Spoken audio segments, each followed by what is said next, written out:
All right. Well, good day to you, Felicia. Thank you for creating some time for us to learn a little bit more about you and your business and talk about just things that you've got going on in your business there. So let's start by simply having you tell us a bit about your business, about you, and maybe how long you've been in business.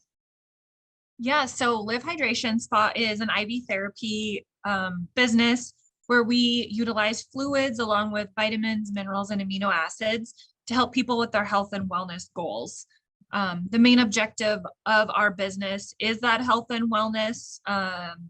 IV therapy has a bad rap, especially from Vegas, hangover cure. Yes, it works for that, but there's so many more things and health wise that we can help with and alleviate symptoms from. So we're really passionate about that health and wellness aspect. Love it. Yeah, and we started the business, me and my business partner, back in 2018 in Omaha, Nebraska, just looking to help bridge a gap with the healthcare community. Honestly, it was either primary care or the ER, and we just wanted to be that person in between to help people, honestly, to be quick and efficient and make people feel better. Awesome. Awesome. And what year did you say you started it? How recent? June of 2018. June of 2018. So you were in business prior to that thing that we all experience that begins with a P or a C, depending on who it is that Sure. you talk to. So just curious a bit about how you maybe pushed through that time and maybe what changes did you have to put in place to manage during that time? Yeah, so actually, we took the next leap of faith in our business during the middle of the pandemic. We went and got a storefront, which was a lot more expensive, but it was just the next step to growing our business. So we actually opened that right in the middle of 2020, I believe September-ish. And honestly, we didn't have to make many changes, right? Because we were helping people with their health and wellness. We've seen cancer patients, lots of pregnant people. And so we never actually had to shut down. We were able to continue doing what we were doing, helping people. Along the way, I think people realized that they could take their healthcare in their own hands and be more proactive versus reactive with their healthcare. And along with that, it allowed us to grow as a business also. Love it. So that would be one element that attributed to your growth then is through educating and positioning your clients and your potential clients. Were there other things that you would comment on that contributed to your growth, either during that time or now today?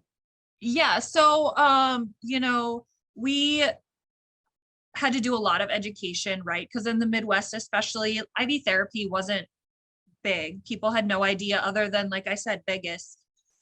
So we did a lot of boots on the ground. We went to a lot of local and small businesses. We did educational pop-up booths and took the time to educate the population versus just like throwing it in their face and expecting them to understand it. So us taking the time, getting to know our clients and doing that education piece has been a huge catalyst in us growing our business. For sure. And offering choice to people, right? Where they Right. can go, as you say, take it into your own hands and embrace it. And what are the choices that you have so that you can make informed decisions about what that looks like? I'm sure that was a part of it as well. I'm just curious then, from your credentials and your background and your partner's background, to give confidence to people, what do you highlight? Yeah, I mean, the fact that we are both medical, I think eases a lot of people's minds. Surprisingly, we have to like put that out up front. They don't, they don't understand. So we make sure to let them know that we're medical. And, the medical oath we took when we both graduated from our respective schools was to, have everyone else's best interest at heart when we do something. And, we carry that to our cores and we really follow that through.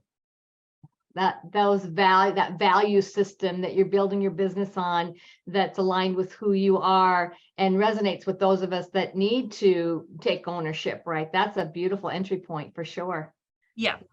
Love that. Curious about if you were to start all over, from square one, what have you learned maybe, and what would you do differently? Yeah, that's funny. We actually just talked about this the other day. When we started, you know, the only change we would make would be to run the business in the beginning like it was going to be $1 million business. When we started, we were like, okay, let's just make this work. We'll start small, and we did paper charting, and we didn't write any processes down. And that would honestly be the only thing we would change. Yeah, beautiful. Starting with that mindset of Yep. you're already there, right? That visioning work that Yep. is so important. And then systems, right? People and process. So Yep. you've got to have systems to be able to train others for sure. Love that. Love that. How do you balance, or how do you integrate your personal life with your professional life, and then running the business? How do you do that? Great question. Still figuring it out, right? Yeah, I mean, just doing it, taking that time and knowing, I have the morning and the afternoon and evenings with the kids. And when I'm at work, I'm working on work, and after work, I'm working on the family life. Yeah, beautiful. Well, being fully present in those moments wherever you are is certainly a part of it. And Mm-hmm. for those of us in business to stay congruent with, what we're saying and modeling it is also helpful for folks, for sure. Yeah. I'm curious, as you're building your team and thinking about expansion and growth, what would be the kind of qualities that you look for someone to join your team? I think just, someone with that visionary, since we are still an emerging brand and the industry as a whole is still emerging, having someone who sees the vision that, we've set forth, and, is willing to work with us and towards that goal. Yeah, for sure, for sure. Well, if you were to advise other business owners out there about maybe some learnings or insights as this time and place and this day of doing business, in addition to being almost a startup in your own industry, what advice might you have for others? To ask for advice, honestly, to be humble, and you only know so much, and to ask others to help with that, because someone else might be an expert in something that you're not, and just collaborating together is going to make the best for you and your business. Absolutely. What we found as well is you are a master at your skill. You're a master at your art form. You're a master at that modality that you've learned. And running and owning a business is a whole new skill set, oftentimes, for people that have Mm-hmm. mastered their own skill. And we bump into that a lot, and clearly support that. We can learn so much from each other, and proven systems and methodologies that are out there. Right. I'm curious about misconceptions, like running a business, like, oh, that ought to be a piece of cake, or Mm-hmm. oh my gosh, what are we doing? What might be some misconceptions that you bumped into that you had to either restate, clarify, or even bring your team along with? I think in general, when people think like I'm going to own a business because I'm sick of corporate and working 9 to 5, just kind of reeling that back in. Do I work 9 to 5? No, I mean, I probably work, 7 a.m. till 10 p.m., but it's more rewarding because I'm doing what I love. I'm working for a brand and a business that, we built, and that means a ton to me. And that's the differentiator. I'm not working for someone, I'm working for myself in something that I've built. So the time in doesn't matter, right? I mean, you're going to work more hours as a business owner, but if you love and are passionate about what you're doing, it really doesn't seem like you are. Yeah. It's a different currency, that intrinsic reward of knowing that Mm-hmm. you're helping and guiding and growing people to a better place. Yeah, Yeah, exactly. it's very inspirational. Very inspirational. I'm curious about if you had some advice to your younger self, and that can be at a personal level or professional level, or even in your business. What advice would you give your younger self? Be confident and believe in yourself. And where do you think you can learn that, or where does that come from? What would you draw upon to do that, do you believe? I think I just, you learn it along the way. I wish I would have had that confidence and that knowledge, even in college, just, as you're growing so much, especially as a female, I feel like it's really hard to be like confident in what you're doing. And, you're growing so much during that time.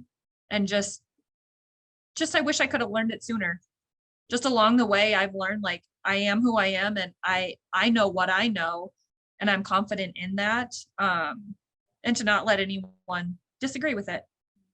Yeah, a lot of naysayers in life. Well, what do you mean you're doing that, or you can't do that? And it's like that just makes me more determined to say, well, let me show you. Why? Exactly. Yeah. I will show you what I can do. I love that. I love that. I'm curious about where you see your business growing in the next 5 years. What could that look like for you and your business partner? Yeah. So, we've talked about like what the next year looks like, what the next 5 years look like. And I think it's just getting our brand across the nation. We're in 13 different states now, but to be in all 50 and to like have a nationally recognized brand, I don't need 500 open locations. But if I have a good 100 of them and they're all doing great and successful and we're helping the people in their communities, that's a win. For sure. For sure. I'm just curious about your clients, or your customers, your patients, not sure how you refer to them. Sure. Have you seen a shift in, and I know you started your business right before COVID, but have you seen a pattern of shift of behaviors from folks that you're responding to maybe differently than before? Not really. I mean, people just, they come in now and they're also more confident in what they want for their healthcare, which is awesome to see. Mm-hmm. Yeah, I would think one of the opportunities is because healthcare is a very challenging place to be these days, right? We saw it, we experienced it, and for you to make it easy to be educated and to access, and alternative ways that we can care for ourselves, that adds to the world to make it a better place, doesn't it? Exactly. Awesome. Is there anything else that you'd like to comment about your business, or you personally, that we haven't commented on already that might be helpful to others? Not that I can think of on the spot. I feel like we hit a good amount of the business. Beautiful. Beautiful. Well, thank you for that. I appreciate that. Well done. Well done.